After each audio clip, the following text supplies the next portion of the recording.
Hello, good morning, friends. Today we'll be discussing gastrointestinal stromal tumors. So, gastrointestinal stromal tumors, these are gastrointestinal mesenchymal neoplasm, and these arise from the interstitial cells of Kajal, which are the pacemaker cells, and these are the part of the GI autonomic nervous system, and these start the peristaltic waves, the slow gut peristalsis. So these are the cells which start the intrinsic slow wave of gut peristalsis. So these are found in the GI, but they are also found in the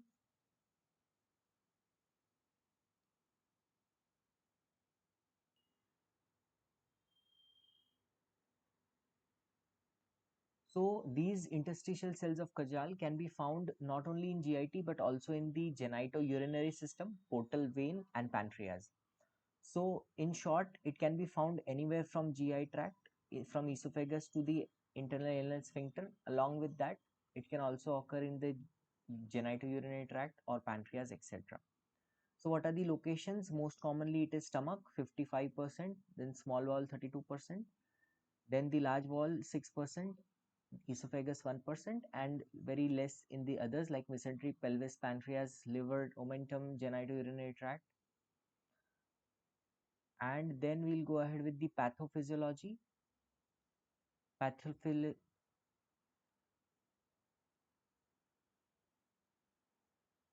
In pathology, we have histological types, that is the spindle-shaped, epithelioid, and mixed, most common being the spindle-shaped. It may contain myxoid stroma and features with signet ring, lymphocyte infiltrate.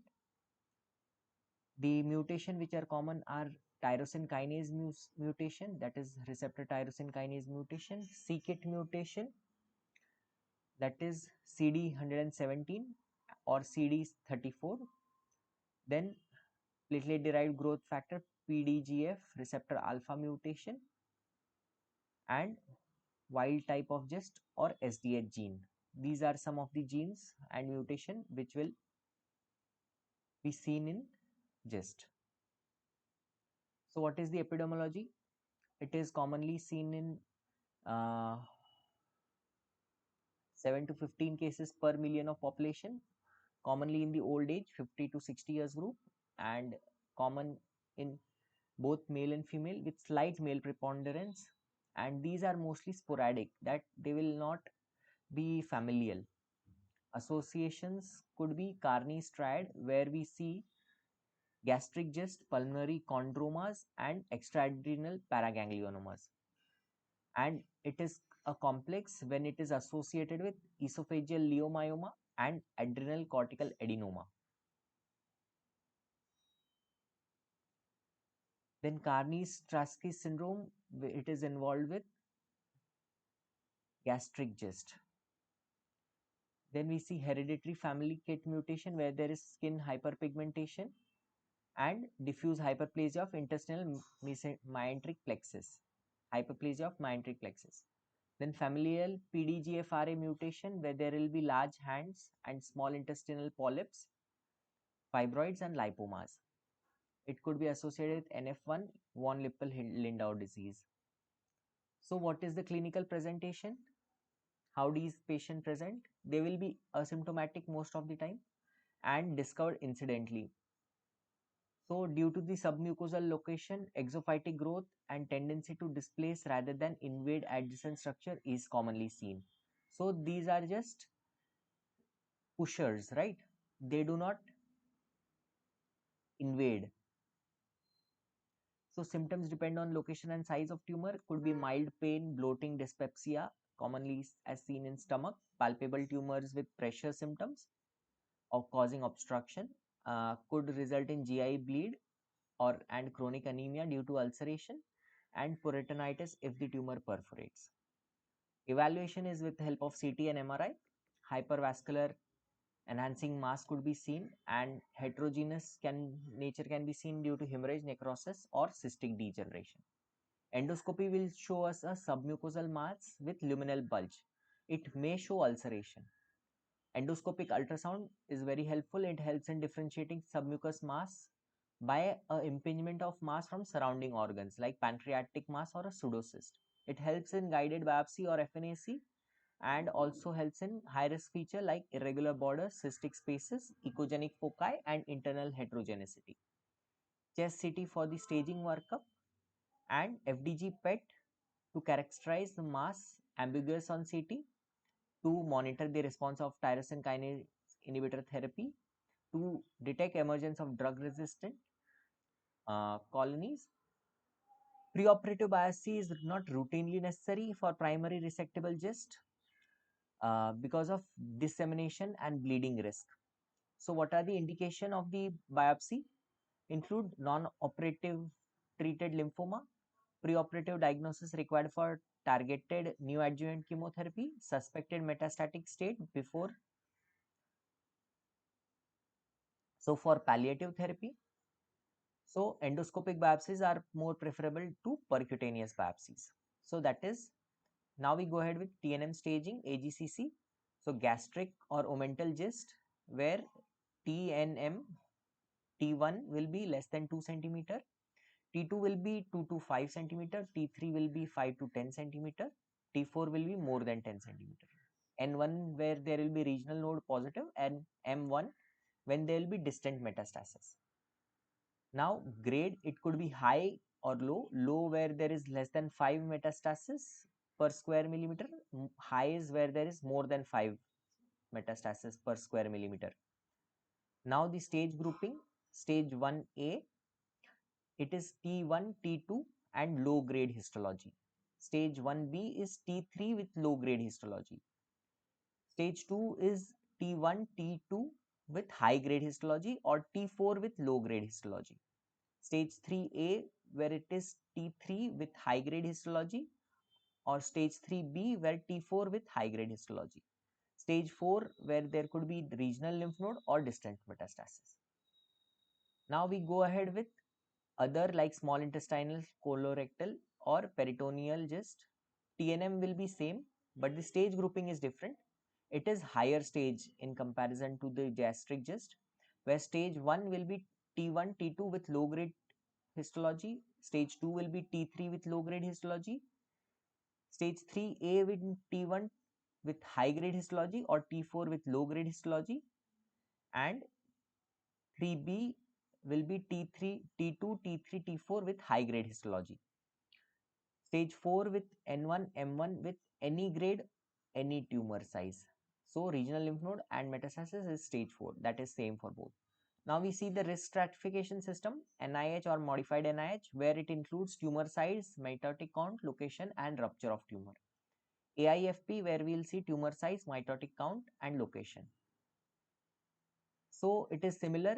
See, most common risk stratification system are using tumor size, mitotic count, location, okay, and rupture sometimes. So what are the indication of poor prognosis? These will be the risk factors will be considered. So large tumor, that is the size, high mitotic index, that is the mitotic count, high grade tumor, small bowel and colorectal GIST, that is we saw that these have higher stage in the stage grouping of same size tumor, high Ki67 mitosis, aneuploidy, telomerase expression, KIT mutation and margin positivity on surgery. So what is the risk assessment of malignant potential? Benign when the size is less than 2 centimeter and low grade mitosis, low grade histology less than 5 mitosis. Probably benign where the size is 2 to 5 and low grade, that is less than 5. Uncertain where the size is less than 2 but high mitosis more than 5.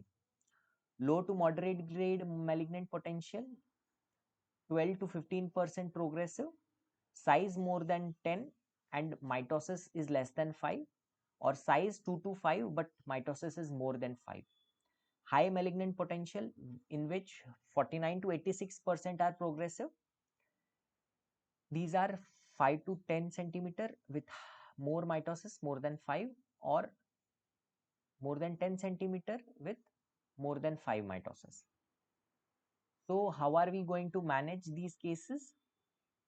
So first of all, if the size, active surveillance, surgical resection and systemic therapy. So we'll see them one by one. Active surveillance, In the gastric cyst, if it is less than 2 centimeter, it is stratified as low risk based on the clinical, pathological and molecular features. So we'll go ahead with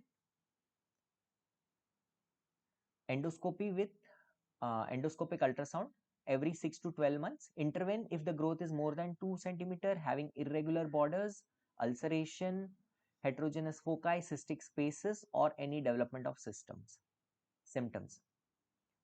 Then we go ahead with surgical resection, which is the standard of care for primary resectable localized cyst. Indication of surgery will be cyst more than equal to 2 centimeter, symptomatic tumors, all cysts of non-gastric origin, so which have poor prognosis. Goals will be R0 resection, so that tumors should be margin should be negative. Prevention of capsule rupture or spillage with organ preservation if possible. So types of gastric cyst, which is the most common, and surgery we go ahead. So in type 1, where it is fundus and GC, it is stapled partial gastrectomy. In type 2, that is the antral or prepyloric, it is distal gastrectomy. In type 3, near the lesser curvature, near the gastroesophageal junction, laparoscopic transgastric resection. So we'll revise the surgeries again. Type 1 involving fundus and greater curvature, there will be we will go ahead with stapled partial gastrectomy. Type 3 with lesser curvature near the gastroesophageal junction, we'll go with laparoscopic transgastric resection. And type 2 antral or prepyloric cyst, we'll go ahead with distal gastrectomy. Then we go ahead with systemic therapy, which is imatinib mesylate, which is commonly used, and neoadjuvant chemotherapies. The indications are locally advanced tumor, large tumors, anatomical difficult size, given for 4 to 12 months. Adjuvant chemotherapy indications are when the size is more than 3 centimeter, that is T2. High risk clinicopathological features. Definitive treatment for metastatic cyst, it is the definitive treatment imatinib. Other drugs are sunitinib and regorafenib. Sunitinib is c-KIT, PDGFR and BRAF inhibitor. These cysts are generally radio resistant, so radiotherapy is not helpful. So I hope you have understood the topic of gastrointestinal tumors well, and we'll go ahead with further discussion in other topics. Thank you. Keep studying, keep growing. Please like, share and subscribe. See you in next video.